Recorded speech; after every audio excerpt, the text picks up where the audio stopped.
Welcome, everyone. And please, would you be kind enough to turn off your cell phones? At this time, I would like to call upon Mr. Anthony Haller, who is the person who was principally responsible for this wonderful event. Mr. Haller.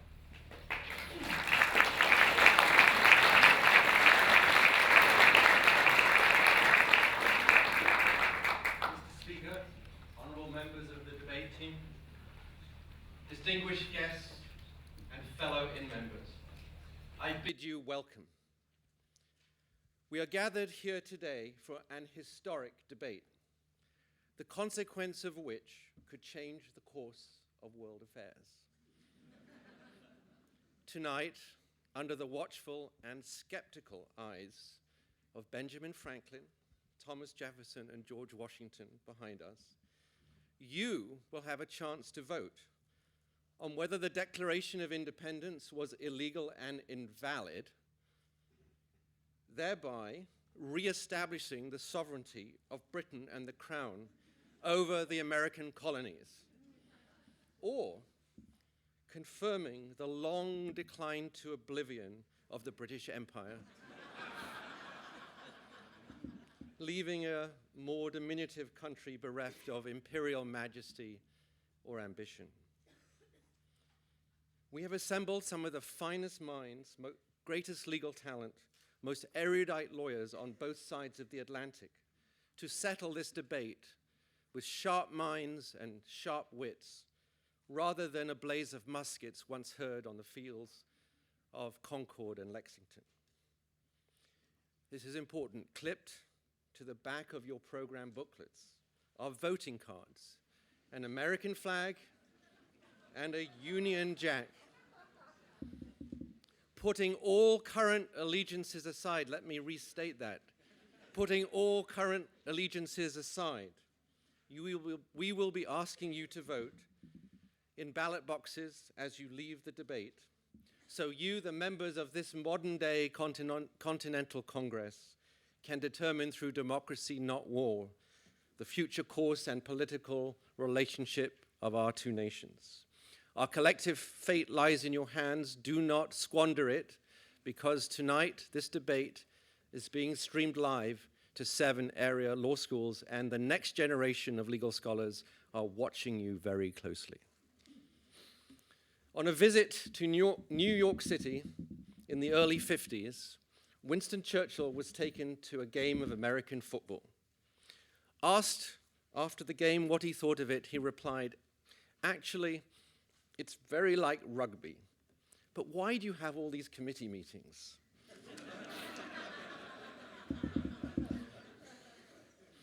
Tonight could not have occurred without incessant committee meetings of our planning committee, as we constantly huddled, not only to make sure this event happened, but that to make sure it possessed a befitting grace and elegance. And I wish to commend the event co-chairs, Judge Cynthia Roof and Judge Annette Rizzo, for their incredible support, and all of our planning committee for everything you've done.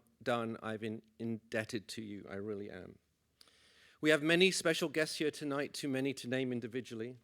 We have the Deputy General Counsel of Great Britain. We have the Chancellor of the Philadelphia Bar Association. We have many members of the federal and state judiciary and representatives of the American Inns of Court Foundation. We welcome you, we recognize you, and we thank you for your contributions to public service and to our profession. On a logistical note, although there were refreshments before we started, the real reception is after, so we do hope that you will stay for that and come and talk to some of our debaters. And I'd now like to introduce Paul Wiener, President of the Temple American Inn of Court, who has some words to say.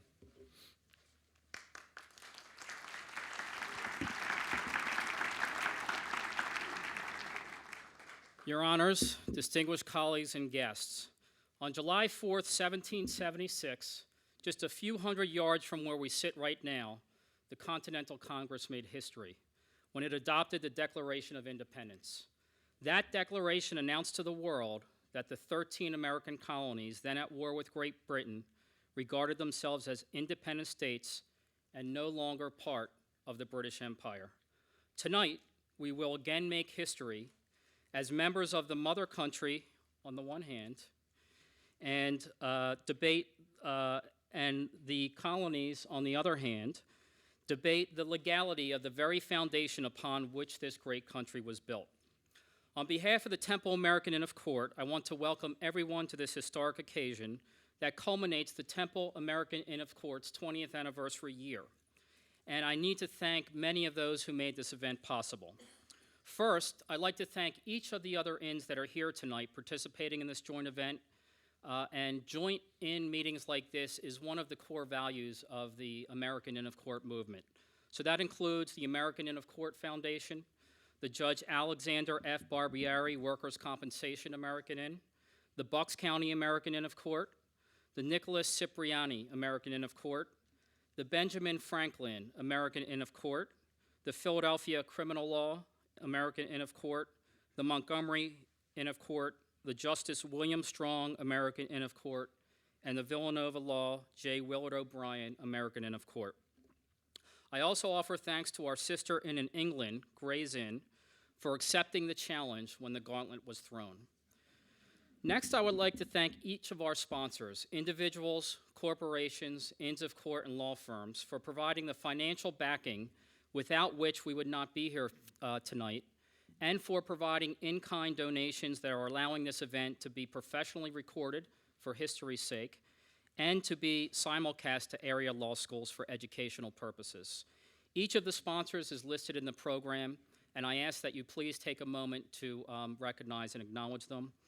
I would also like to thank the Planning Committee, who each dedicated countless hours to making tonight a reality, and who persevered when the prospect of putting together an event of this magnitude in just a few short months at times seemed quite overwhelming. Of course, we have to thank our moderator and each of our debate teams, who will be introduced to you in just a moment. We believe that we have assembled some of the best scholars and advocates in the world, making this a once-in-a-lifetime occasion. I want to close with a special thanks to Anthony. Anthony, you had the vision for this event, and you had the passion to make it happen. And because of you, tonight, we are going to make history again in the highest traditions of the Inns of Court movement. Friendly debate among outstanding members of the bench and bar, coupled with an opportunity to learn about the official announcement of the independence of the United States, all in the spirit of collegiality, professionalism, and legal excellence. I now welcome to the podium Dr. Clyde Barker, the president of the American Philosophical Foundation.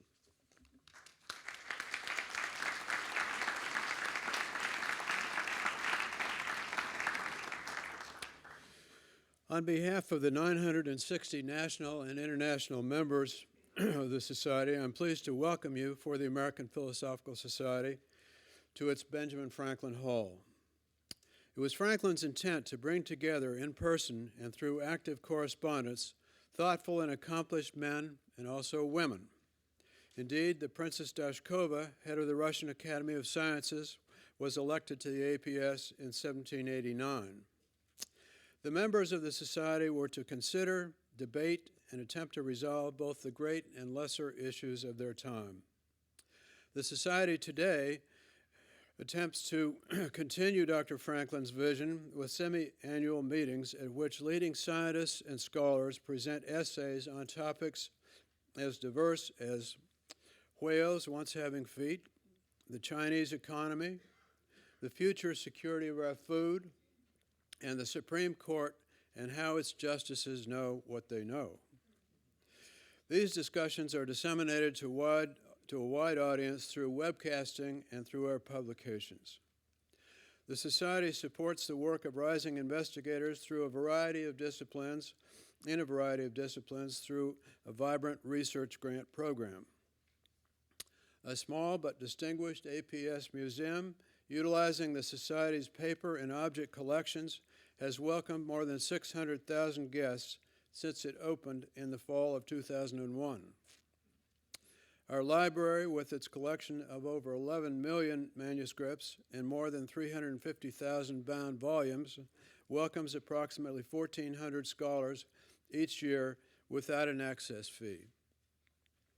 Among the interesting items in this collection are the journals of Lewis and Clark, the largest collection of Darwin manuscripts and publications in the world, the first computer program ever written, and a signed transcript of the moon landing by APS member Neil Armstrong. This evening, we're pleased to share with you two of the library's other treasures, a copy of the Declaration of Independence in Jefferson's own hand, and Franklin's personal annotated copy of the Constitution. They are in the vitrine in the room on your right as you entered the hall. The three portraits on the wall back of me are also treasures of the Society. Thomas Jefferson is depicted in an 1821 work done at Monticello by Thomas Gully. Jefferson was elected to the APS in 1780 and served as its president for 14 years, before, during, and after he was president of the United States. On your right is Gilbert Stuart's iconic image of George Washington, circa 1797, which was acquired directly from Stuart in 1803. You might be familiar with with a similar image on the dollar bill. The center portrait of Franklin was done by Charles Wilson Peale in 1772 after a 1767 image by David Martin. It was the first gift in kind ever received by the Society.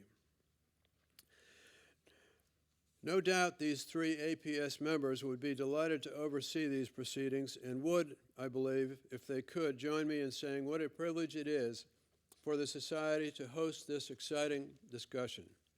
I want to congratulate the Temple American Inn and Gray's Inn for their vision and purpose in organizing this evening. So let's get started, and to do so, I turn this over to Anthony Haller to introduce the UK team.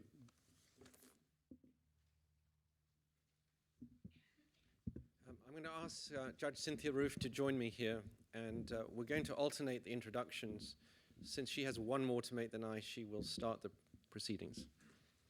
If we are anything, we are eminently fair. And as co-chair of this event, I am honored to announce the members of the debate with you, the chair, Anthony. We work together in earnest to recruit the best combination of representatives for each debate team, presided over by the distinguished judge, Anthony Sirica, who will act this evening as our speaker or moderator. Judge Sirica is no stranger to the role of referee, and he possesses a reputation for most temperately calling the balls and strikes in the law. First as a judge of the Court of Common Pleas of Montgomery County, then as a district judge here in the Eastern District of Pennsylvania, and then on the Court of Appeals, where he also served as the Third Circuit's chief judge. He will most ably apply and enforce the rules of this modified Oxford-style debate, calling upon skills honed as chair of the Judicial Conference of the United States, the governing body of the federal judiciary, and chair of so many rules and committees that they are too numerous to mention, even the Pennsylvania Sentencing Commission, well before he was on the federal bench, but that's to name only a few.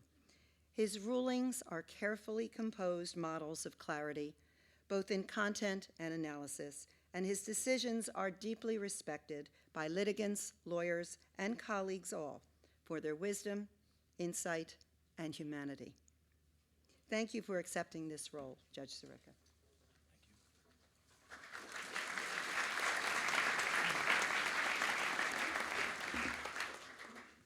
I'd like to start by introducing the British team, and I'm going to start with the Honourable Michael Beloff. Son of Baron Beloff, one of the greatest British historians of the 20th century, hence the title, The Honourable. The Honourable Michael Beloff, QC, you're going to get, there's a cricket analogy and a baseball analogy as we do this, will open the batting for the British team. Affectionately called the Brigadier by the UK team for his leadership and command of all things involved tonight. Michael, a bencher and former treasurer of Gray's Inn, is unquestionably one of the most prominent and sought-after barristers in England. A recent article about him in The Guardian started with the following sentence: The trouble about writing about Michael Beloff QC is that he has crammed far too much into his career. Michael's career is one of extraordinary accomplishment, in the law, obviously, but in other areas. In academia, where he served as president of Trinity College, Oxford for a decade from 1996 to 2006, and in sports administration. He has served, among other things, on the International Olympic Committee's Court of Arbitration and as chairman of the International Cricket Council's Code of Conduct Commission. I caution the US team to beware. Michael has been described as a force to be reckoned with who can make competent advocates seem pedestrian. There is, however, a profound irony about Michael's proposition tonight. His father was, I think, the first academic, if I have this right, at Oxford who promoted something that was not recognized by Oxford, Cambridge, or other British universities at that time, something called American history. And here tonight is his son about to make a proposition which may completely undo it.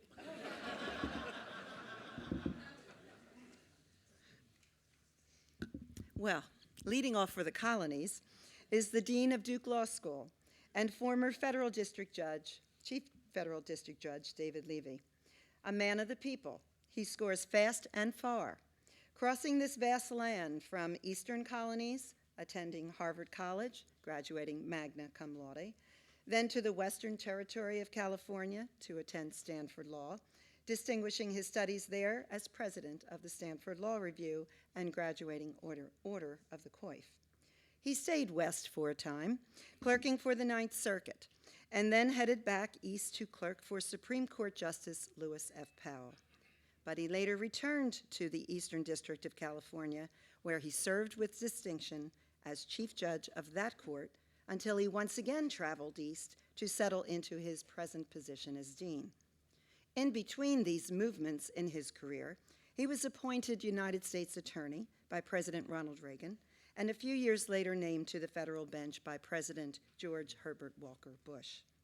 Among the many services Judge and Dean Levy has provided to the legal profession and to the law, as outlined in your program, he chaired the Ninth Circuit Task Force on Race, Religious, and Ethnic Fairness, authoring its report. He also co-authored the Federal Trial Objections Manual and now teaches courses on judicial behavior and ethics at Duke Law. Clearly, Dean Levy is a success story on both sides of this great country, and we are counting on him as our leadoff.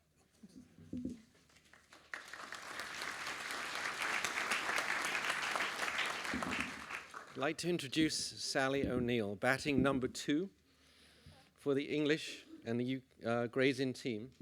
And I must say, improving the team's overall look and gracefulness is Sally O'Neill, QC. Sally is a bencher of Gray's Inn, a recorder, that's a part-time judge of the Crown Court, Criminal Court, and was chair of the Criminal Bar Association of England from 2007 to 2008. Had Sally been present in 1776, and I'm going to give a kind word to the American team, though it pains me, and I include Kathleen Sullivan in this. Had they both been present at that time, perhaps Jefferson would have considered altering the phrase, all men are created equal, to include women. Sally is one of the leading criminal barristers in England and a brilliant advocate who spent most of her career defending cases at the Old Bailey and in other criminal courts. She valiantly defended a famous case called Crown versus Roy Whiting. Roy Whiting was a previously convicted sex offender who was accused and ultimately convicted of abducting, sexually assaulting, and murdering a beautiful 8-year-old child called Sarah Payne. Sarah's law in the UK on the registration of sex offenders is to England what Megan's law is here in the United States. Sally recently prosecuted in another famous case, the case of Baby P, as he was known at the time. This case involved the death of a 17-month-old boy, Peter Conley, who died after suffering more than 50 injuries in an 8-month period having yet been seen by local authority supposed healthcare professionals on many, many occasions. And the case caused, obviously, a public outcry and a nationwide review of child protection services. Sally has a particular sympathy for cases involving young and vulnerable defendants. Since the US team qualifies neither as young nor vulnerable, it should expect the full brunt of her formidable advocacy skills.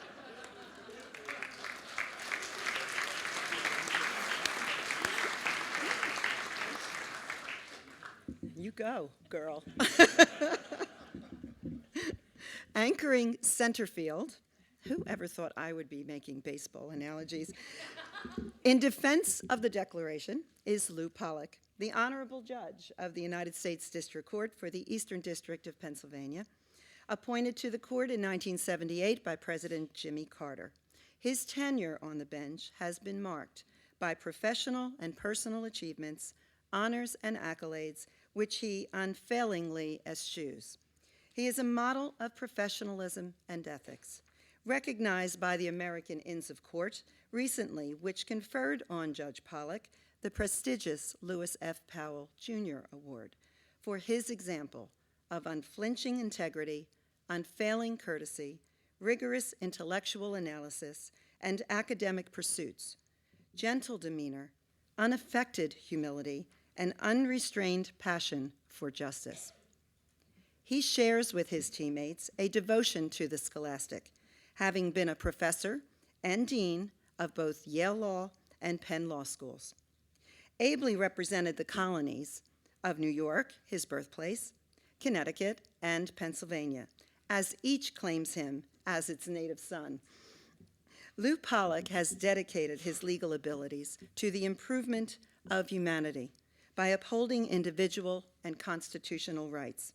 His early service to the NAACP Legal Defense Fund culminated with his assistance to Thurgood Marshall and Jack Greenberg in the school desegregation cases, for which he will always be remembered. And as for his colleagues on the Eastern District bench, he will always be our dean. Thank you.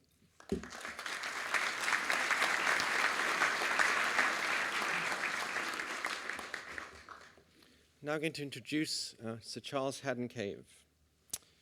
Batting last for the English team, perhaps on a sticky wicket, is Sir Charles Haddon Cave, who on October 31st will ascend to the High Court of England and Wales as a judge of that court, to be known as the Honourable Justice Charles Haddon Cave. This appointment follows a distinguished career at the commercial bar, where Charles developed a reputation for being the man, literally the man, to handle any shipping and air disaster cases. He has been instructed in all major aviation and marine inquiries in England in the last 20 years. In 2006, Charles was appointed by the Secretary of Defense to conduct an inquiry and report to the House of Commons on the crash of Nimrod X-5230, which was on a routine mission in South Afghanistan when it went down, killing all 14 crew members. After 3 years of intense work, in October 2009, Charles delivered a courageous, hard-hitting report in which he identified a systematic failure of leadership, culture, and priorities in the military complex, which had led to the failure to identify and address the safety issues that led to the crash. In December 2010, Charles was the recipient of a certain email in which I threw down the gauntlet, challenging Gray's Inn to this debate. Not to diminish his reputation, but Charles and I are lifelong friends. We read law at Cambridge together, we both joined Gray's Inn at the same time, and we were called to the bar together at Gray's Inn. Charles has been described as an advocate who is, I quote, fabulously good on his feet. This is something he must have developed later on in his career. Because in the early, and I will say drunken days of our career together, Charles was normally found prostrate in circumstances where it's fair to say he was really not very good on his feet. He has assured me he is a reformed man and that he will be on his game tonight.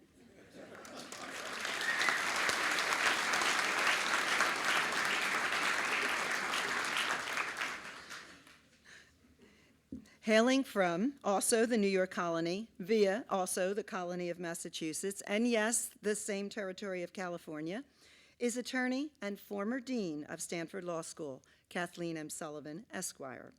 Ms. Sullivan enjoys the position on the debate team as cleanup batter, a role for which she is well suited. She is noted for her abilities as an appellate advocate, chairing her firm's national appellate practice, the firm being Quinn Emanuel Urquhart and Sullivan, LLP. Moreover, she is regarded as one of the nation's most influential lawyers, even being dubbed a Supreme Court superstar by the New York Times. Kathleen crossed the pond years ago as a Marshall Scholar at Oxford University after graduating from Cornell and before attending Harvard Law School, where she later taught constitutional law. A scholar, litigator, partner, professor, it is not surprising that the New York Times also calls her a formidable advocate and her legal accomplishments stunning. Thank you for giving us your services here today, and we are ready to go.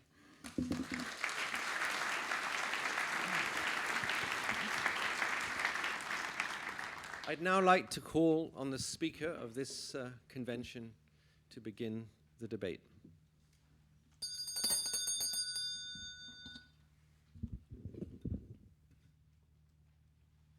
Again, I welcome you to this historic event.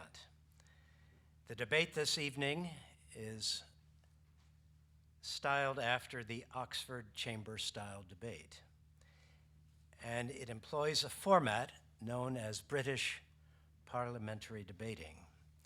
Given our topic, this format is especially suitable because, as we all know, our system of justice comes directly from England. The debate is preceded by a motion. This is the issue for discussion. The motion this evening is, this House believes the Declaration of Independence was an illegal document. As you have heard, the motion commences with the words, "This House." This is a convention, and the House is all of you present at this debate. At the conclusion of the debate, all of you will vote to express the judgment of the House. On the issue, the British debaters will propose, and the American debaters will oppose. Each team has 3 members, as you have seen. The speakers will alternate. Time will be monitored. The teams are allotted 35 minutes each. The speakers are permitted to allocate time among themselves. 3 minutes before closing time, the orange light will come on, and when the red light comes on, they will cease. Under the Oxford Chamber style, opposing teams are able to offer points of information or points of order. But we are dispensing with that this evening, so I do not have to explain those points to you. In fact, what has occurred is a non-aggression pact where points of information and points of order will not be offered. We will call this non-aggression pact in the future the Treaty of the American Philosophical Society. Following the debate, the House will vote, and you will be given specific instructions on how to do so. In the spirit of the debate format, you should lay aside any beliefs or opinions and vote on the basis of the skill and persuasiveness of the debaters. Before we begin, I would like to read the first two paragraphs of the Declaration of Independence, which of course is the topic before us this evening. When in the course of human events it becomes necessary for one people to dissolve the political bands which have connected them with another, and to assume among the powers of the earth the separate and equal station to which the laws of nature and of nature's God entitle them, a decent respect to the opinions of mankind requires that they should declare the causes which impel them to the separation. We hold these truths to be self-evident, that all men are created equal, that they are endowed by their Creator with certain inalienable rights, that among these are life, liberty, and the pursuit of happiness, that to secure these rights, governments are instituted among men, deriving their just powers from the consent of the governed, that whenever any form of government becomes destructive of these ends, it is the right of the people to alter or to abolish it, and to institute new government, laying its foundation on such principles and organizing its powers in such form as to them shall seem most likely to affect their safety and happiness. I call the debate to order. And I first call on Mr. Beloff. Mr. Speaker, it is a pleasure to propose a motion whose merits are so obvious that we Brits can only assume that the organizers of this debate doubted our capacity to address any more challenging issue. But we have, I regret to say, in order to even things up, been subjected to a series of dirty tricks reminiscent of the last days of the Nixon presidency. First, no sooner had we landed in Philadelphia than we were all three whisked off to an excellent dinner and plied with vintage wines. While at the same time, two of the American team were detained without trial for sober research in a nearby library.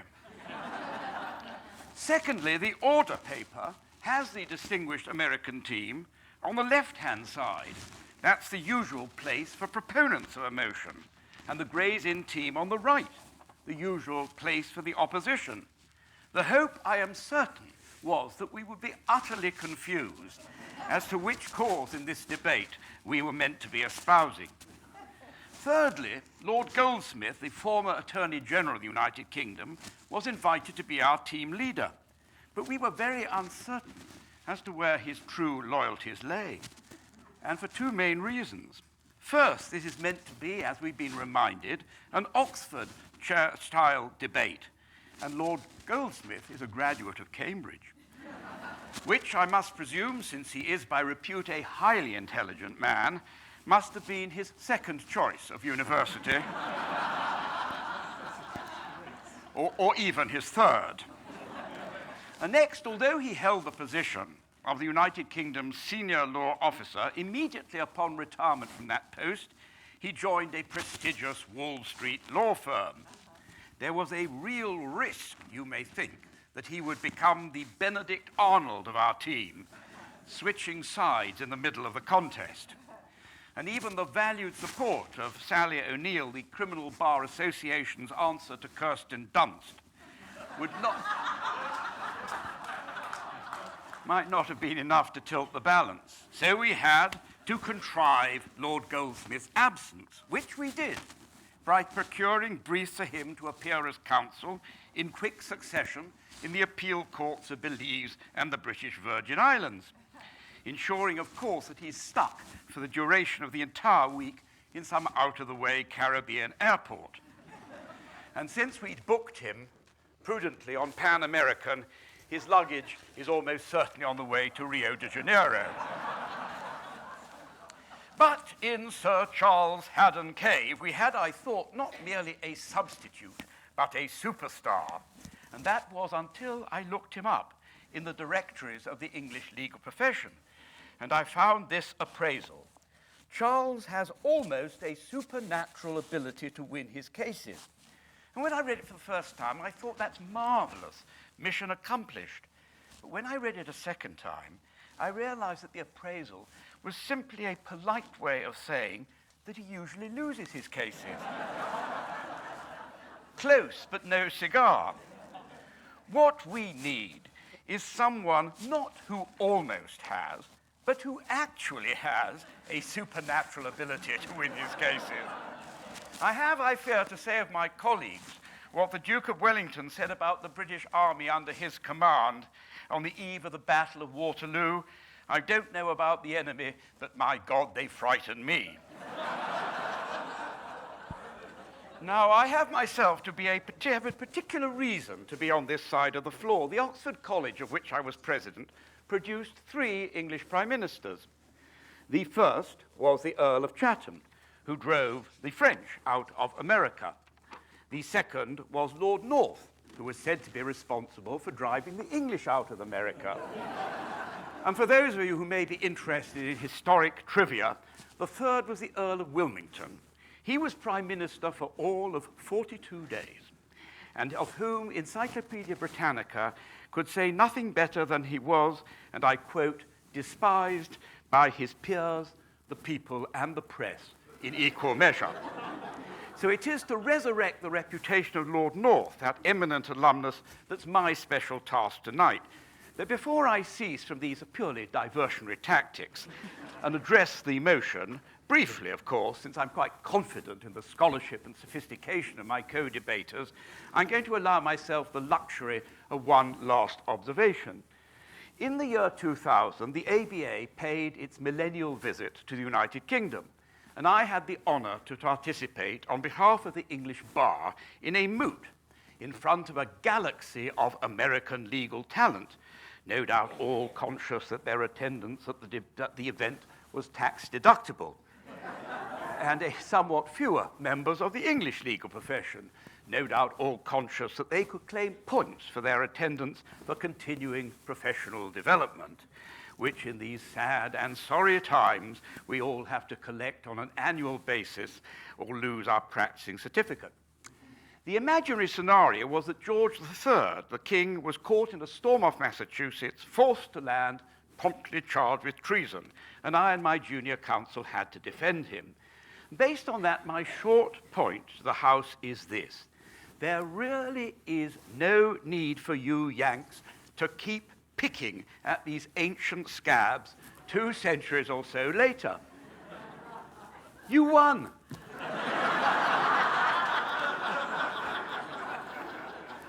We admit it. It's time to move on. Although, as Sir Charles will explain later, you still have what we lawyers call a locus penitentiae, a chance to repent. Kate Middleton or Sarah Palin? Which has the X factor? The choice could still be yours. Now, the question before the House is, was yours a lawful or an illegal victory? Sir John Harrington, the 17th century poet, expressed our argument well. Treason doth never prosper. What's the reason? For if it prosper, none dare call it treason. Yet that is what the Declaration of Independence was. The rebels who signed it were subjects of the king, to whom in law they owed allegiance. And as my colleagues will explain, neither in domestic law on either side of the Atlantic, nor in international law, then or now, was there a shred of justification for their action. So I shall simply concentrate on the Declaration itself, which you, Mr. Speaker, read with becoming neutrality at the inception of this debate. At dinner last night, Dean Sullivan said that when she read it again, tears came into her eyes. So beneath the formidable exterior of that accomplished attorney, there obviously lurks a highly sentimental soul. But the Declaration itself was the product of pure plagiarism. Its format was based on the English Bill of Rights of almost a century earlier. But whereas the Bill of Rights was and remains an instrument soundly based on legal principle, the Declaration was no such thing. Its preamble suggests that its authors placed reliance on the laws of nature and nature's God. But nature itself does not respect the rule of law, and God's law may prevail in heaven, but surely not on earth. Then in the first paragraph, the proposed separation was explained by truth, said to be self-evident. Well, that's a candid admission, is it not, that the so-called truth had no actual foundation in any evidence at all. The proposition, as we lawyers all know, that something is self-evident is always the last refuge of the forensic failure. And what were these truths? The first was that all men were created equal. Well, that was surely a statement of quite breathtaking hypocrisy at a time when slavery remained embedded in the culture of the southern states. And what about women? Was it conveniently forgotten that they were equal too? Perhaps Dean Sullivan will be able to help us identify a single female among the signatories of this dubious document. And what about the other so-called unalienable rights? Life, liberty, and the pursuit of happiness. I pause only at the third, pursuit of happiness. Did the Creator really envisage that any independent nation should pursue a philosophy of undiluted hedonism and unbridled pleasure-seeking? I make an exception, perhaps, for contemporary Italy.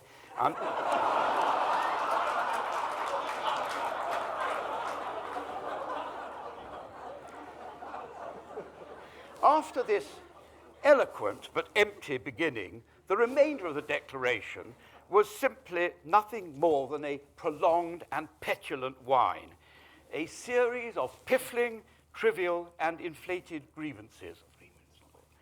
Time does not permit me to deal with each and every item of complaint, so inadequately particularized as to fall foul of the most elementary rules of pleading.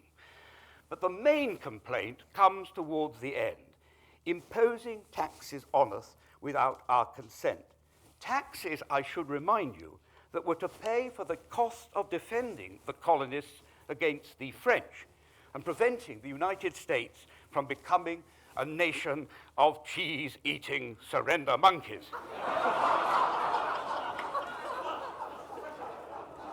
Mr. Speaker, the reality is that the Declaration of Independence, far from being a libertarian constitutional document, is nothing other than a primitive tax avoidance scheme. So I end by borrowing the phrase of that great jurist and scholar, Mr. John McEnroe, which epitomizes our view of the American case. You cannot be serious.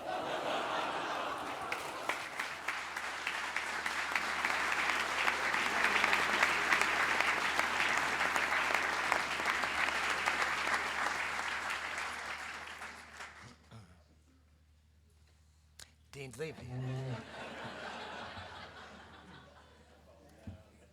Mr. Speaker, who in this room would like to rise at this point to answer Mr. Beloff?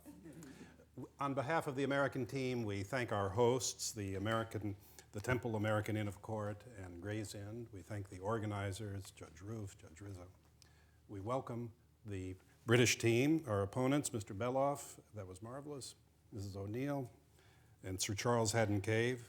We are honored that persons of your good humor and ability to turn a comedic phrase are here, and that you've honored us with your presence today. Truly, you are distinguished persons in the law. And in light of your eminence, we know what the colonists must have felt a bit as they faced the full force and fury of the powerful naval and industrial empire of that time. But even though I feel quite a bit of trepidation in your presence, I'm comforted by the thought that I am not alone.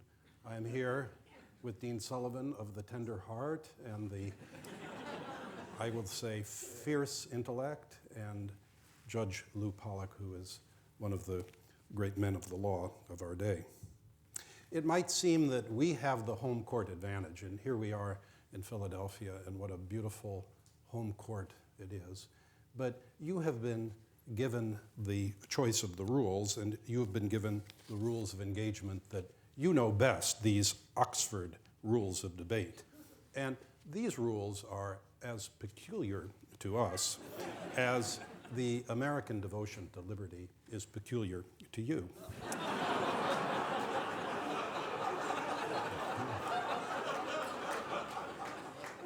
We are asked to play cricket on our baseball field, and we say, bring it on. You are welcome here. So the question before us, whether the Declaration of Independence is a legal document. And let us quickly agree, because it would be ungenerous of us to argue, although I might reconsider that, having heard what I just heard. It would be ungenerous simply to say, well, did the British of 1776 think that this was a legal document? Did the Americans of 1776 think it was a legal document? They obviously took different positions. They put the question to a contest of arms, and then they came out at the end, as Mr. Beloff has said, we won. But not only did we win, you acknowledged that we won in the encompassing settlement of the Treaty of Paris. And the Treaty of Paris states that His Britannic Majesty acknowledges the United States to be free, sovereign, and independent, and relinquishes all future claims against the United States. Do I hear a future claim against the United States? Surely not. So if by legality we mean that the parties recognized the legal effect and status of the colonists' rebellion, leading to the creation of a new sovereign entity, then surely the answer has been given, and we can repair to the pub that Sir Charles has been eyeing on the way over here. So rather, the question is fairly posed as whether the Declaration was justified and legal in the sense of within and supported by the legal tradition shared by the colonists and the British, although now disavowed, sadly, by Mr. Beloff. First, we say that the principles upon which the Declaration rests were well within this shared tradition. The Declaration rests for authority upon the British Constitution itself and the common law tradition, which was the colonists' proud birthright. I will speak to this point. Our second point, to be developed by Judge Pollack, is that, in fact, the Americans were fully justified and correct in asserting independence under these shared principles because the King and Parliament had repeatedly violated the fundamental principles of the common law and the British Constitution, and in particular by asserting the right to tax and to legislate repeatedly without the consent or representation of the colonists. Indeed, we challenge our learned proponents to point to a single attempt by the British to provide even a modicum of representation for the Americans in Parliament. And then Ms. Sullivan will be our brilliant rebuttalist. Now, I turn now to the question of whether the principles of the Declaration were well within the British Constitution and the common law tradition, and therefore legal under that tradition. The Declaration states that all men are created equal, that they are endowed by their Creator with certain inalienable rights, and that among these rights are life, liberty, and the pursuit of happiness. The Declaration states that when government becomes destructive of the people's rights, the people retain the power to alter or abolish that government and to institute a new government. In stating these propositions, the Declaration does no more than state that which was firmly established and firmly embedded in the English legal tradition, and which could be found in the opinions of Lord Coke, in Blackstone's commentaries, the writings of John Locke, and the mass of history and tradition and writing that were viewed then and viewed now as that body of customary law which collectively was and is called the common law and the British Constitution. There are three aspects to that tradition that are critical here and that perfectly match the Declaration. First, there are rights and liberties that belong to all persons and that no government can take away. Second, that among these rights are the right of representation in matters of taxation and legislation. Third, that the people retain the right to form a new government when government becomes oppressive, and thus that all government depends upon the consent of the governed. All are core principles of the British Constitution. And this is why the great Montesquieu explained that in the 18th century, England was the only nation in the world whose constitution had political liberty for its direct purpose. As to the first principle, the primacy of rights and liberties that no government may lawfully invade, it was Lord Coke who, in Dr. Bonham's case, said that acts of Parliament against common right and reason or otherwise repugnant are simply void. And he also admonished King James I that he was under the law and not the other way around in the Prohibition's Delroy case. As to the second principle, the right to representation, particularly in matters of taxation, we may look to Magna Carta, the Petition of Right, the Bill of Rights, the English Bill of Rights from 1689, among other documents. We may look to the great English Parliamentary Reform Acts of the 19th and 20th century, the Great Reform Act of 1832 and 1867 that extended the franchise and thereby brought that English tradition to fuller realization. We may read Edmund Burke's marvelous speech on conciliation, in which he recalled to the British people that in asserting a right of representation prior to any taxation, the Americans did only that which the British people had insisted upon again and again, recognizing that the power to tax is otherwise the power to destroy. As to the third principle, the right of rebellion against oppressive government, we may consult the English political theorist, philosopher John Locke, who from within the British tradition asserted that whenever legislators attempt to assume absolute power, it devolves upon the people, who have a right to resume their original liberty and to form a new government. Or we may look to the leading international law theorist of the time, recognized in the English courts, Emerich de Vatel, who urged that a king is strictly bound to uphold the nation's constitution and fundamental laws. And we may look again to Magna Carta, the Petition of Right, and the Declaration of Right, in which the British people demonstrated and asserted that there are fundamental principles of natural law upon which they are entitled to insist, even to the point of force. And for more recent examples of this tradition, we may look to the principles of the United Nations Charter subscribed to by Britain, and which respects the principle of equal rights and the self-determination of peoples. And it is because of this self-determination of peoples that Sir Charles will be a High Court judge of England and Wales, and not of England, Wales, Canada, the United States, Sumatra, Ceylon, and India. I ask the proponents if the Declaration of Independence was not legal, were any other independence movements of the 18th, 19th, 20th, and 21st centuries. Asserting the illegality of the Declaration, our proponents declare illegal their own laws and liberties. You should not do this. In 1764, Lord Chatham noted that James Otis's famous pamphlet upon the writs of assistance case contained no new doctrine, but instead what has always been my received and unalterable opinion, that this country had no right under heaven to tax America. And Lord Camden made the same point in opposing the Stamp Acts and the Declaratory Acts, noting that they were inconsistent with the English Constitution itself, which was grounded on the eternal and immutable laws of nature, a constitution whose foundation and center is liberty.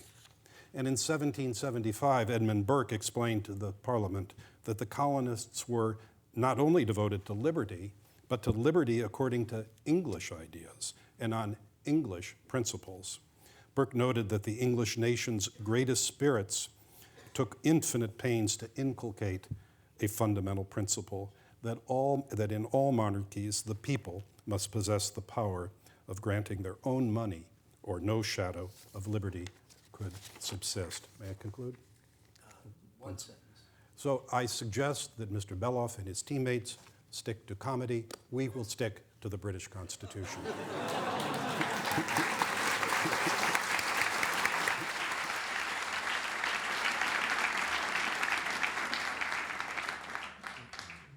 Ms. O'Neill. Mr. Speaker, I'm not sure if the lights are working or not. They seem to have developed a life of their own at the moment. They are now. Thank you. I must admit I was slightly reassured this morning when I was in my hotel, when the waiter asked me what I was doing in Philadelphia. So I told him, and after he left, the guest at the next door table to me asked me again. So I repeated what I was doing and told him what the motion was. And he immediately said, "But of course it was illegal." I rest my case. He was American. But it occurred to me that I probably ought to say just a few more words to try and bring that home to the audience, just in case that's not sufficient, the man in the street or the man on the Clapham omnibus, as we'd have it at home. Because by the 1760s, with Virginia the first to be founded in 1606, the British colonies had been in existence for 150 years. And there's no doubt, is there, that at the time the Declaration of Independence was signed, the prevailing law in the American colonies was English. The colonies were governed by the king through appointed royal governors. He participated in the legislative process within the colonies as the presiding officer in the upper house, and the royal governors had no alternative but to carry out directions received from him through the Privy Council. And although over the preceding years the issues of taxation without representation, etc., had been moaned about, to put it rather crudely, there was never any doubt that the absolute sovereignty of the king and the parliament remained unquestioned. And the Continental Congress, calling themselves his faithful subjects, affirmed their loyalty to the king in an attempt to avoid war in the Olive Branch Petition of July the 5th of 1775. And perhaps an ironic thing, until the signing of the Declaration of Independence, Washington, Jefferson, and Adams would toast the king before dinner, often after a day of fighting the British. But in fact, the signatories to the Declaration itself were acutely aware of the accusations of treason against the British king. Benjamin Franklin himself is supposed to have acknowledged as much when he remarked before signing, "We must indeed all hang together, or most assuredly we shall hang separately." In my line of work, that's about as complete an admission of guilt as you'd get. One that I'd welcome relatively infrequently get, I must admit, but it's nice to hear sometimes they do occur. There were, in fact, a number of crimes being potentially committed by the signatories to the Declaration of Independence. The most important and the most obvious one is treason, but others were conspiracy to murder, sedition, tax evasion, all crimes which normally I welcome the commission of and look forward to a good deal of work arising from them. But in this particular case are offences which we say there can be no justification for, which must have been clearly known to be illegal at the time. Treason itself, of course, a political crime committed against a state or government to which the person charged with treason owes a duty of allegiance, a violation of allegiance towards one's country or sovereign, especially the betrayal of one's country, by waging war against it or by consciously purposely acting to aid its enemies, subject to the most gruesome punishment of being hanged, drawn, and quartered, reflecting the ancient judgment that a single death was an inadequate response to the crime of plotting the king's death or seeking to overturn the established order. We quite agree. The offence goes back many, many years and is clearly including levying war against the king, which was one of the very clear things set out in the Declaration. And when they signed that document, they committed to words, we say, their breach of the British law of treason. There were many other crimes actually committed during the course of the rebellion, which observers at the time put down to the extra-legal character of the insurrection, it was being mirrored in the acts committed by the rebels. And the Metropolitan Press routinely charged the American militia with engaging in acts of barbarity such as firing from hidden emplacements, mistreating prisoners of war, and mutilating enemy corpses. There were all sorts of articles written by those concerned at the time about things that were happening as a result of the Declaration of Independence, numerous instances of savagery, John Bentham and John Lind writing about the murder of a Black River pilot at Charleston, the pillaging of a hospital that had been providing wounded British regulars with shelter, and the destruction of printing presses of the New York Gazette, all matters arising out of the clear illegality of the Declaration itself. To counter any suggestion, perish the thought, that the Declaration was designed solely for expediency, the Declaration rested its justification on the morality of the revolution, on its historical necessity. The 27 specific events set out in the Declaration, supposedly enumerating the irrefutable proof of oppression and breach of British constitutional obligations, have already been, I say, comprehensively analysed and, I say, annihilated by Michael Beloff in his address to you. Well, in fairly general terms, perhaps, but clearly that was the effect of what he was saying, so I won't repeat it. What, in fact, I will go on to say is whether or not the historical necessity defence has any foundation at all in justification in the law at the time. Because obviously, if it had been, that would have given them a defence, potentially, and therefore have made it not illegal. The word necessary is used 3 times in the course of the Declaration itself. In the first line, when in the course of human events it becomes necessary for one people, etc. In the second paragraph, it's used again after the bit about moaning about abuses and usurpations. Sorry, I'm paraphrasing, obviously. And it says at the end, such is now the necessity which constrains them to alter their former systems of government. And thirdly, at the end, they acquiesce in the necessity which denounces our separation, and we hold them as we hold the rest of mankind, enemies in war, in peace, friends. So necessity, is it there or is it not? There is a defence of necessity in English law. There was at the time. It recognises that there may be situations of such overwhelming urgency that a person must be allowed to respond by breaking the law. Very rarely succeeds. The most obvious and well-known case is Dudley and Stevens, one that you all know about. 1884, 4 shipwrecked sailors casting adrift in a small boat without provisions except a 17-year-old cabin boy, whom they eventually decided to eat because they were a bit peckish, and they decided that necessity didn't actually allow itself to be a defence there, because a ship may have sailed over the horizon at any stage, as indeed it did, because 3 of them survived. And so it didn't work in that fairly extreme circumstance, although the one thing perhaps to remember is cannibalism isn't an offence as long as the death occurs naturally, so that's something to be borne in mind.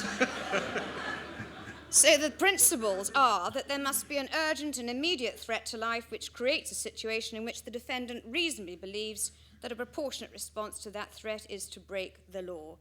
It cannot have been valid in this case. Necessity should be denied, it said, as a general defence, because otherwise anarchy and disorder would follow. Things like somebody being able to steal because they're hungry. And one that I like, coal, in 1994, Lord Justice Simon Brown. That was a case, I always admire these imaginative defences, of some chap who'd gone off robbing building societies because he needed the money to repay his debts. His defence was duress by circumstance, which was possibly just a touch optimistic in the circumstances. But the reason was the plea of necessity lacked imminence and the degree of directness and immediacy required. And it doesn't run in those cases. It wouldn't have ran as a defence in 1776, and it wouldn't provide a defence now. And it's our case that the reality is that the Declaration of Independence was a unilateral act of political and economic expediency. The elevation of its purpose to a moral obligation grounded in natural law was no more than a rhetorical flourish to disguise the real, less than divine reasons you may think for separating from Britain. There were many other reasons put forward, one of which was that it may make the French less timid and animate them to exertions on behalf of the new nation. Good luck, chaps. But really, wasn't it just a ploy to gain material and political advantage for the American cause? The legal significance and validity of it have become clouded by its presentation by politicians and its perception as a cherished symbol of liberty. But really, however well it's described in the Declaration, however emotionally it is put, we say it wasn't legal in 1776, and it wouldn't be legal now. We urge you to support the motion. If you do, welcome home.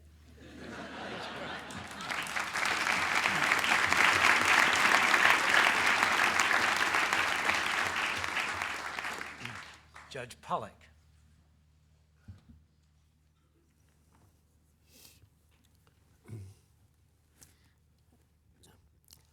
It is a privilege, an extraordinary privilege, to be engaged in defending the American Declaration of Independence. How much of a privilege that is, I had not fully felt until this afternoon before our debate commenced. I walked out into the front and saw there under glass Thomas Jefferson's original formulation in his own hand of the Declaration. We are talking about real events that really changed the world in 1776 and have continued to have resonance to this very day. Dean Levy has described with precision and clarity the fundamental principles of English law which constitute the British Constitution. We in America must understand that Britain's Constitution is the unwritten aggregation of its fundamental principles of law. It is not simply a written constitution. There's also a written constitution out there in front to be looked at, which is annotated by Dr. Franklin. The fundamental principles of English law, which were described by Dean Levy, are the coalescence of natural law and of common law, and they generated values, agreed British values of liberty, equality, and legislative accountability, which is to say parliamentary accountability to constituents, and most especially so in relation to taxation. The British constitutional system, admirable as it was, fell apart completely in the administration of affairs of the American colonies in what I will call the dismal decade leading up to American independence, the dismal decade of 1765 to 1775. The decade began on March 22, 1765. On that date, the Stamp Act was adopted. What did the Stamp Act do? It required the affixing of tax stamps to a whole array of items: legal pleadings, college diplomas, liquor licenses, even, curiously, playing cards and dice. But what were the real targets of the legislation? Newspapers and the advertisements published in newspapers. That is to say, the instruments for the dissemination of news and the dissemination of ideas. Looking back on that history in the 1930s, our court, the United States Supreme Court, had occasion to look to say, and it was relevant to the issues before the court, which had to do with the taxation by Louisiana of large newspapers that happened to be hostile to the governor, Huey Long. The United States Supreme Court, reviewing the history of censorship and of other restraints on the dissemination of ideas, looked to the Stamp Act and said of the Stamp Act, the revolution really began when in 1765 the British government sent stamps for newspaper duties to the American colonies. The Stamp Act was repealed, but the Stamp Act was followed in 1767 by the Townshend Acts, as if Parliament had not learned the lessons generated by the Stamp Act's history. The Townshend Acts imposed widespread duties on items of importance imported into the American colonies, generating for the home country revenue at the expense of Americans. The Townshend Acts were challenged promptly by John Dickinson, a very conservative Philadelphia lawyer who hid behind the nom de plume of farmer, a Philadelphia farmer. In 1773, Parliament enacted the Tea Act. What was the Tea Act? It required of the colonists preferential treatment of tea imported from India by the East India Company, that institution which at that point was in parlous fiscal times. And the Tea Act was greatly detrimental to the established principles of American merchants. How was the Tea Act met? You will all remember that Sam Adams fomented the Boston Tea Party, the real Tea Party. That lawless act was met by Parliament through its so-called coercive acts that were totally disproportional to the sin of Adams and his cohorts in dumping tea into the harbor. The acts closed Boston's harbor until compensation was paid for the tea. The acts stripped the courts of Massachusetts of jurisdiction to try offenses attributed to British officials in their enforcement responsibilities. And most striking of all for a nation that professed its interest in democratic values, the coercive acts barred the town meetings of Massachusetts from holding sessions more than once a year. The coercive acts had generated a response from the American colonies which could not have been worse from British interest. The assemblage of the First Continental Congress, with delegations from 12 of the 13 American colonies. In 1774, the Congress declared in resolutions and resolves that it relied on what? The immutable laws of nature, the principles of the English constitutions, and the several colonial charters and compacts. These were the statements of Americans who wanted to be reunited with their English ungenerous protectors. In the very same month, the Continental Congress petitioned George III, a petition written by a committee which included Patrick Henry, John Adams, Richard Henry Lee of Virginia, John Rutledge of South Carolina. And what did those disloyal Americans say? We wish not a diminution of the royal prerogative. Your royal authority we shall always carefully and zealously support and maintain. But there was, from the king, no response.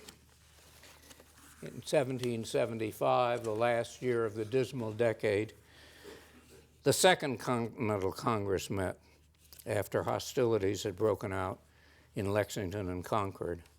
Again, Congress petitioned the king, and this time George III declined even to speak to the American emissary, instead pronouncing the American colonies to be in rebellion. And so came 1776, and we know that ultimately that was the year in which the colonists had to conclude that they could do nothing further to restore their wish for decent life within the British system. And so there followed, following John Locke's directive, that whenever they shall be on the part of the legislature so foolish or so wicked a set of practices as to lay and carry out designs against their liberties and properties, it is then the time at which the community retains a supreme power of saving themselves from their legislature.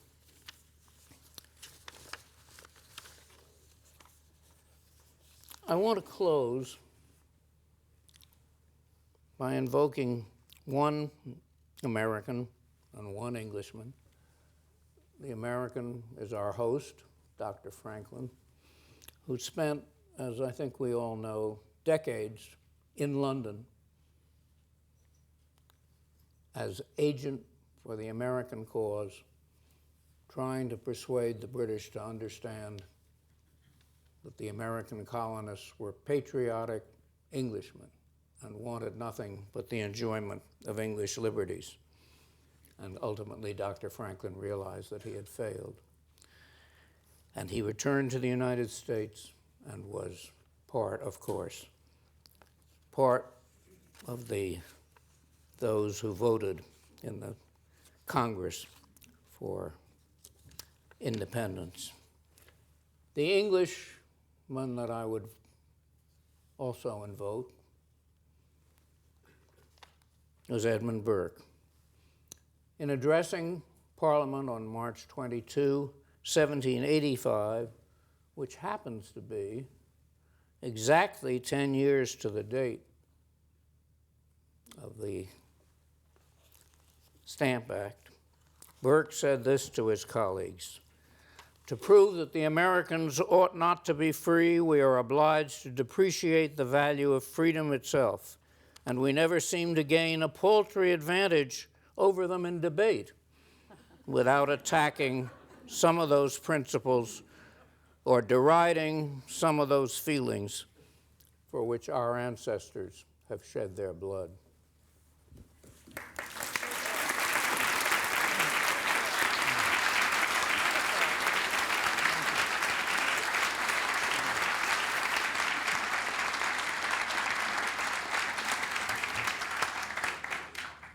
Sir Charles. Mr. Speaker, it is never too late to right a historical and legal wrong. We British have been waiting for this chance for a long time. And what better place to do it than the APS under the aegis of the Temple Inn and in the company of so many distinguished, and if I may say so, well-groomed and good-looking lawyers who are clearly yearning to come back to the motherland and Harrods. Think of it. I know that we can rely on your objectivity and fair-mindedness to settle this important constitutional question. Base loyalties and tribalism have no part to play in the rule of law, nor has sentimentality with respect. It is about the analysis, and I will be suggesting it's really about the rule of law. Your 18th century forefathers sent their children back to study at the Inns of Court. Benjamin Franklin said that this was convincing proof of their respect for the principles and manners of the mother country. The bad news is that the signatories, like Rutledge, Hayward, Lynch, and Middleton, were educated at Middle Temple, which, as many of you know, are deeply suspect about many aspects. The good news is that your UK team are all from Gray's Inn. We are here in all chivalry to save you from 235 years of misapprehension and delusion and set the record straight. It is no coincidence that the beautiful cupola on Independence Hall was modelled on the cupola of Gray's Inn Chapel before the Germans blew it up. I do not denigrate the solemnity of the document or the earnest attempts by the other side to try and justify the unjustifiable, but with the greatest respect, they should get out more.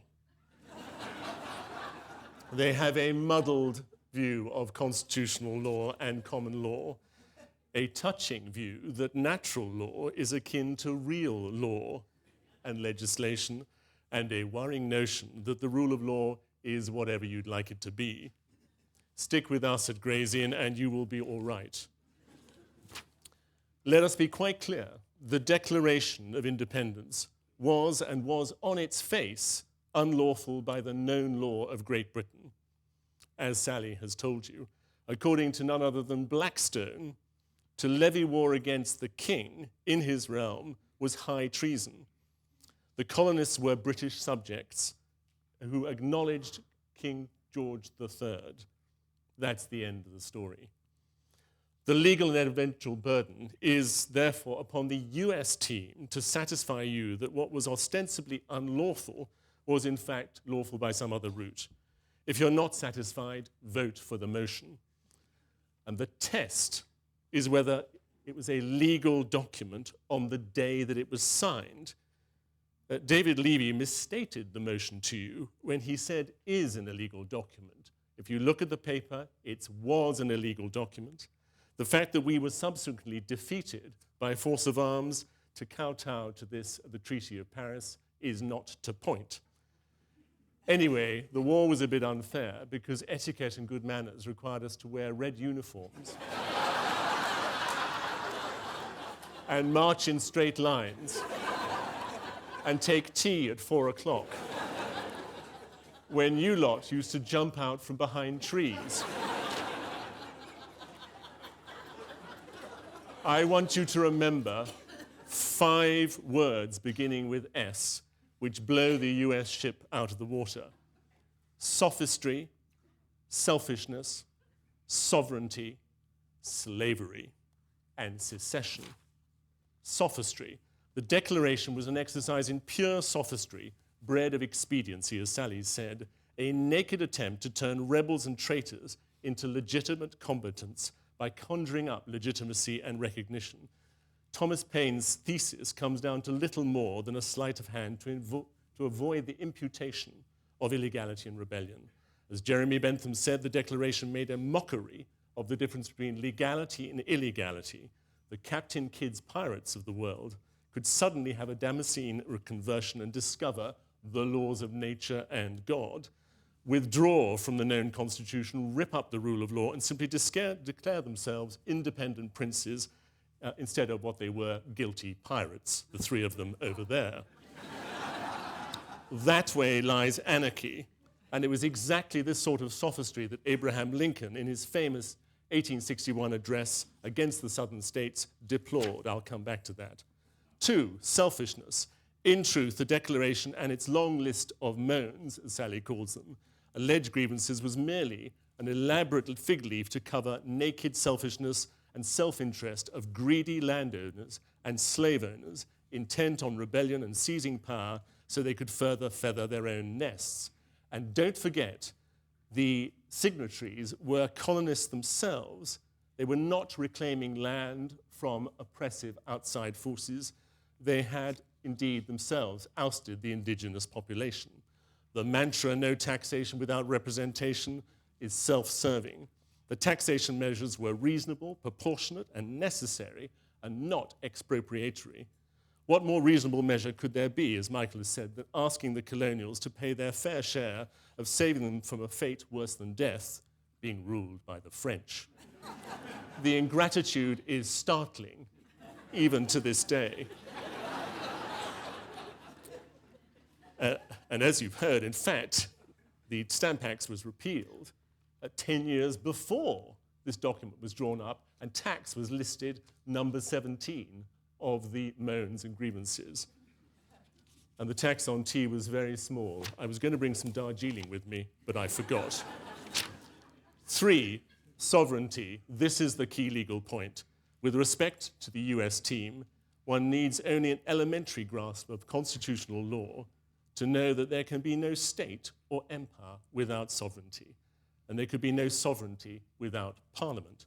In his famous speech on American taxation in 1774, Burke said, "Parliament possesses the ultimate constitutional power to legislate for the colonies." He was right. The colonials were opportunists who wanted to have their cake and eat it. They were, however, stopped from denying the supremacy of Parliament. They emigrated to this land in the full knowledge that Parliament was sovereign. The colonial assemblies had all, as Sally said, regularly assented and acknowledged to the overriding legislative power of Parliament.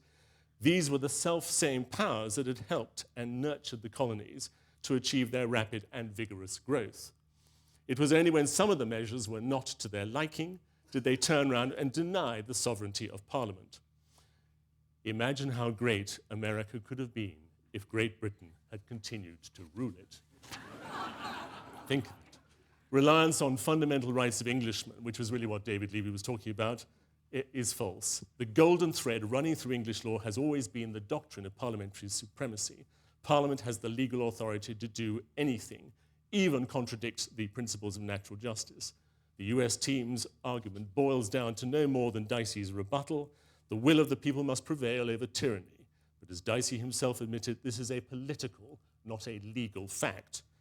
With respect to Justice Bradley's famous dissent in the Slaughterhouse case, 1873, that's flawed. He misunderstood the Magna Carta. Neither Magna Carta nor the Bill of Rights established any fundamental principle of the English Constitution that there could be no taxation without representation. The law of the land, to use the Magna Carta's words, was that Parliament was supreme. And even Bradley admitted in his judgment that this was at best a violation of a political right only. The colonials chose to emigrate to this land of milk and honey, and it was a great dinner last night, can I just say. The brutal fact is that when Parliament did something they didn't like, they turned around and threw their toys out of the pram. They chose treason over reason and the rule of law. They violated Magna Carta and the Bill of Rights, not us. 4, slavery. The US team have no answer to the killer point on slavery. The Declaration is rent apart by this. It's striking, may think, that Jefferson's hand-wringing defense of slavery was all removed from the final draft. As Jeremy Bentham said, the rights of the Declaration about which the Declaration spoke were hardly inalienable and clearly not natural if they were denied to the wretched slaves. Only William Whipple freed his slaves, believing he could not sign the Declaration without doing so. Jefferson owned hundreds of slaves in Virginia. He did not. And as Benjamin Franklin admitted, and I rely on this admission as a legal admission, only a virtuous people are capable of freedom. As nations become corrupt and vicious, they have needs of masters. If you believe in the rule of law and you understand this uncomfortable truth about slavery, you must vote for the motion. 5, secession. The revolutionaries were secessionists, pure and simple. As Abraham Lincoln said in 1861 in his address, the issue of secession was not just for the Union, it was about the whole family of man. And he railed against secession. There are many modern examples of that, Rhodesia, northern Cyprus, and so on. So the truth is that their argument comes down really to a rather vague reliance on natural law, desperate measures on their part. John Locke was, however, a philosopher, not a legislator. And this is akin to George Bush and Tony Blair kneeling down and having a divine revelation that Guantanamo Bay and extraordinary rendition and waterboarding are the answer. I advise you to stick to the rule of law. There are huge advantages, can I finally say, in voting for the motion. I'll give you 4. Firstly, you can revert to a simple system of the English monarch appointing your judges, as George III did, rather than this unedifying system of elections. 2, I have it on good authority, we can lend you Prince William and Kate regularly. And Buckingham Palace would be happy to rename them the Duke and Duchess of Cambridge, Massachusetts. 3, you could abolish Congress and the Senate. Think of it. And you can join the Commonwealth and go to lots of international conventions in warm places. Thank you for your gracious hospitality and for listening. You know in your hearts and your minds that the UK team are right. So I invite you to send out a clear signal for the rule of law. If you value and cherish the rule of law, you'll put aside all these sentiments about that great document outside. And as lawyers, there is only one way to vote. Vote for the motion. Thank you.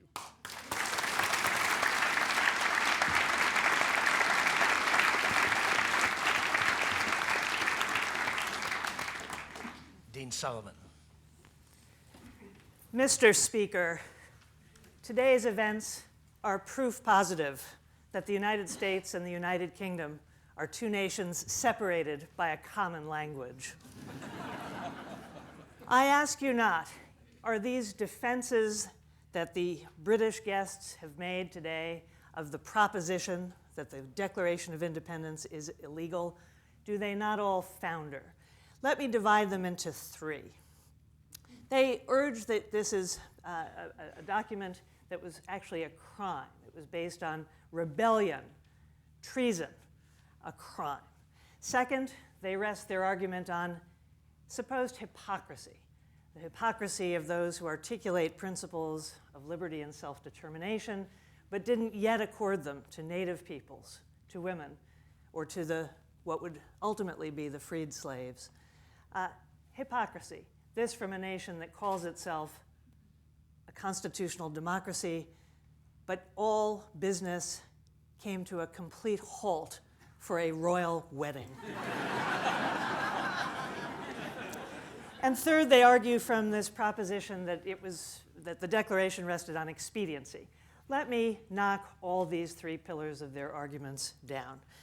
Now, they begin by this argument that there was a rebellion, treason, a crime, because we were subjects of the British king and owed allegiance to the king. Not so, Mr. Beloff. We did not owe allegiance to the British king. We owed allegiance as subjects of Parliament to British law. And as Dean Levy has shown you conclusively, British law provided the origins of all of our arguments in the Declaration of Independence. Was it not British law in Magna Carta at 1215 that people, notwithstanding the prerogatives asserted by kings, have certain rights retained to them, including rights to due process?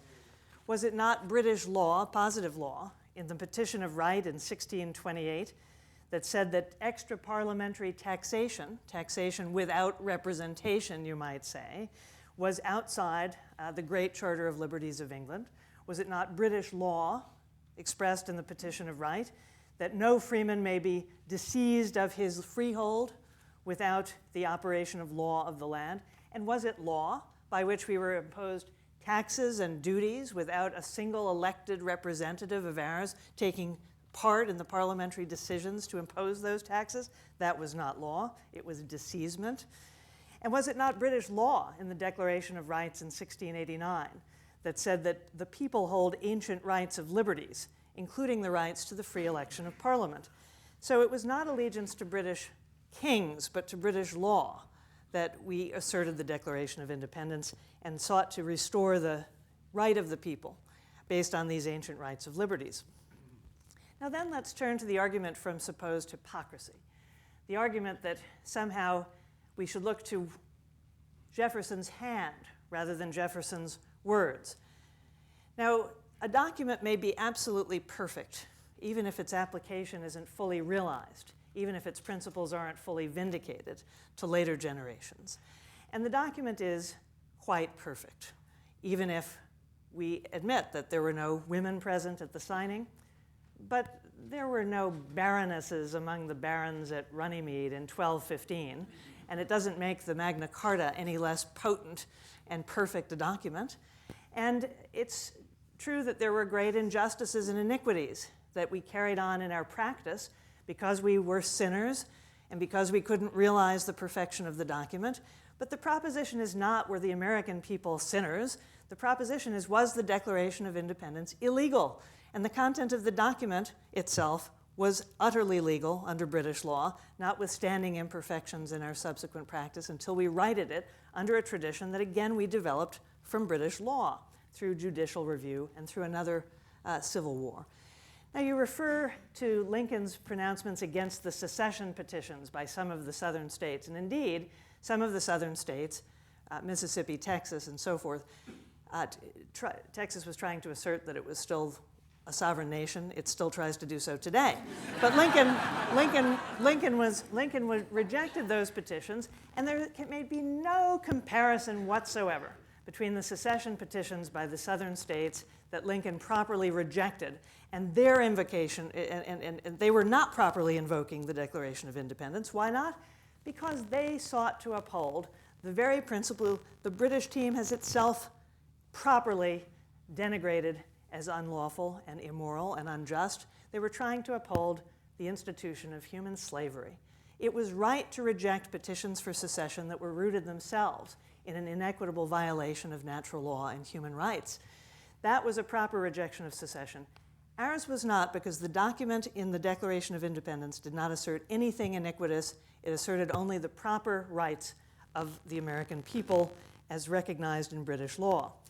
And that brings me last to the third pillar of the British team's desperate argument. The argument from expediency, that we were merely tax avoiders, that we were merely seeking to get out of troublesome burdens, out of self-interest, and trying to cover up naked self-interest with a fig leaf of legitimacy. Now I ask you to begin first with the recollection that as Sir Charles himself pointed out, the taxation without representation grievance was only number 17 of 30 grievances and about the usurpations and injustices of the British Crown. It was not a mere complaint about taxation on tea. How one could really care so much about tea drinking as righteous Americans, I'm not sure. But it was not merely a complaint about taxes on tea.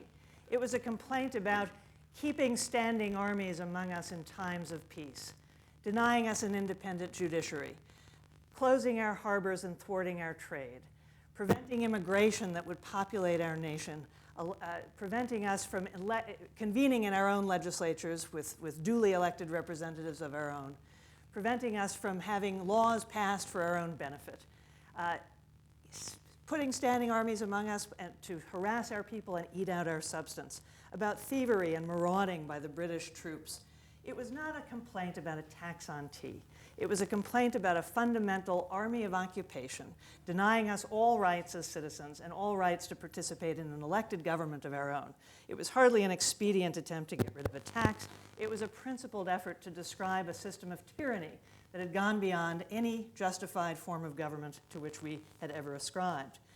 Now, as Judge Pollack has shown you, nor was it simply like eating the cabin boy because you couldn't wait for the ship to come at sea, as Ms. O'Neill suggests. It was just giving in to mere peckishness. It was hardly so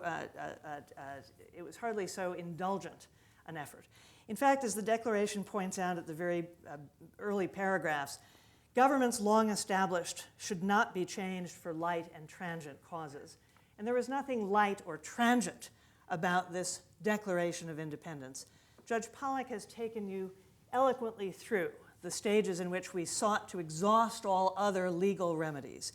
The response to these repeated injustices imposed by the British Crown.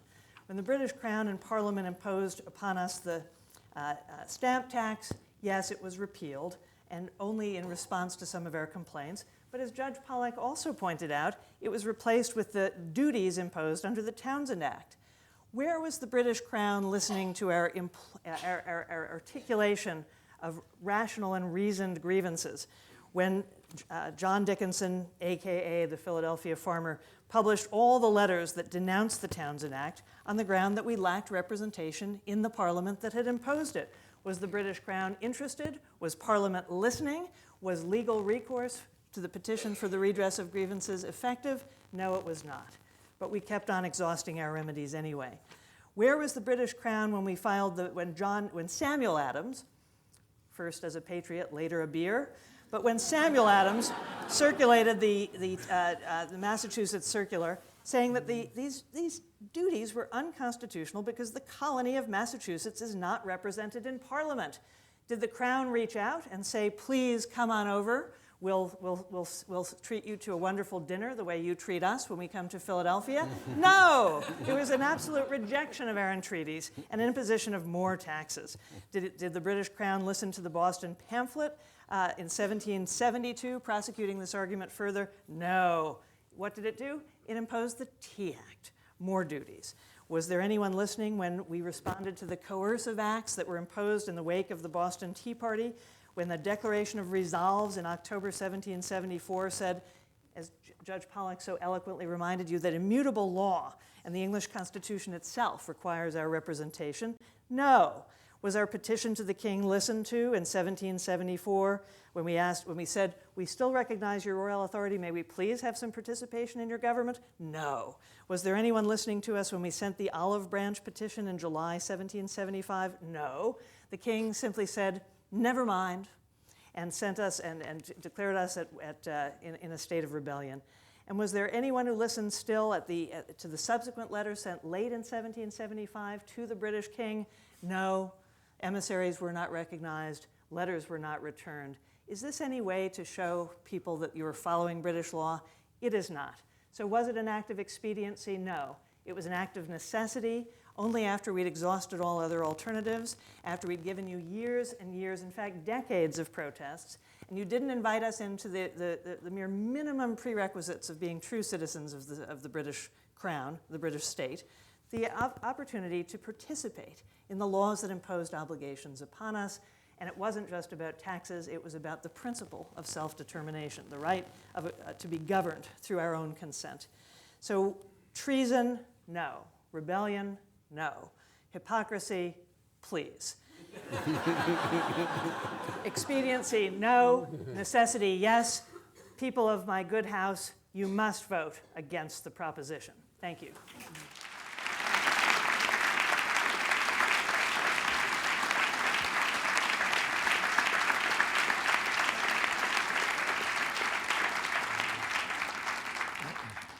And please, one last round of applause for all of our debaters.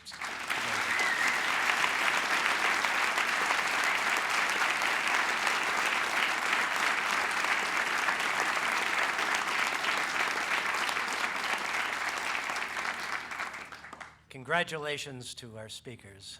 This has been a magnificent debate. And thank you especially for coming over here and participating. Our British friends were just marvelous. Our American colleagues were equally marvelous. Perhaps next year you will invite our American debaters over to Gray's Inn, and perhaps the topic could be something like, would we have declared independence if William and Kate had been in charge? At this point, I would like to call on Judge Annette Rizzo, who will explain to you how we vote. Well, I have to say, wow. And I also have to say, wasn't that brilliant? I had to say that. Wasn't it? Wasn't it? I can think of no other program which absolutely has paid tribute to the mission of our Inns here and across the pond, to bring to life before our eyes our joined history, to revisit that what was before us, to take that glimpse over our shoulder, to make it relevant to us here today. I want to say a million thanks to our distinguished members of the debate teams, our moderator, Judge Sirica, and to our wonderful hosts here at the American Philosophical Society, Dr. Barker, Dr. McPherson, Annie Westcott, Christine Broco, and the wonderful team who staged this event. It is not easy to do. Tell me, and I forget. Teach me, and I learn. Involve me, and I remember. Such were the words of our Ben Franklin, among other quotes. And so it is here where we now involve you, our guests who have witnessed this very historic event. As was said before, there are 2 flags attached to your program. You have now listened with open mind and heart, and now it comes to a point where you must vote. So, you are hereby directed by this court order to go to certain respective places where there will be ballot boxes placed, so you may place your vote. So, as we, these ballot boxes will be at the doorway in the back, as well as in the back room, which will actually host part of our reception. And then, during the course of our reception, the vote of our General Assembly will be announced, so please stay tuned. Now, this very special space will be magically converted into an evening reception room with your help. We need everyone on this side of the room, stage left, my right, if you're right, to actually exit through this end where ballot boxes will be placed to cast your vote and begin, obviously, our celebration and reception. For those of you on this side of the House, I'm going to ask that you, as well as those in the balcony, exit toward the back. Ballot boxes will be there. And then we will begin, obviously, our reception as well. Also, it gives an opportunity for those who have not had a chance to really glance at these amazing historic documents which are at our disposal to please go to the left parlor outside and take that wonderful, extraordinary opportunity. All belongings, obviously, will be with you as you exit because we are clearing this room through, and magically in 15 minutes it will be back for a reception. Trust us. We timed it. On behalf of the Temple American Inn of Court, marking their 20th anniversary, heartfelt gratitude to our sister Gray's Inn and the members here today, our National Inn representatives, the debaters, our sponsors, guests, and in particular our participating inns, all unique in purpose and programming in so many wonderful ways. Together, we truly symbolize a movement to really strive for excellence and civility in our profession. For, in the words of Benjamin Franklin, for the very mission of the hall in which we sit, the American Philosophical Society, for the promotion of useful knowledge. Ben would be very proud tonight. Thank you all.